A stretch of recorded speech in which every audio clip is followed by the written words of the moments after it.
hamı elə özünü ağıllı sayır. Sizdən bir səmimi sual soruşuram.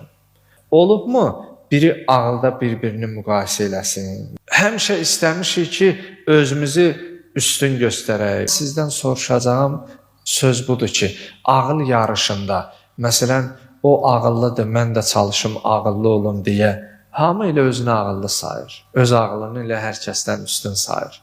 Ona görə bizə ayət-i şərifədə Allah Teala buyurur ki, فَاسْتَبِقُوا الْخَيْرَاتِ Çalışın xeyir işlərdə bir-birinizlə neyləyin? Yarışın.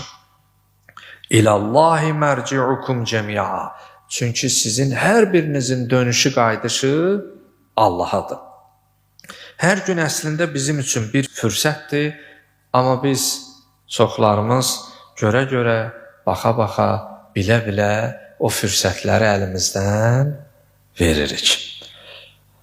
Vaxtı itirməmək əslində axirətdə haqqı əldə etməyin bir yoludur. Yəni insan vaxtın dəyərini bilib qazanırsa, əslində axirəti üçün bir savab əldə edir.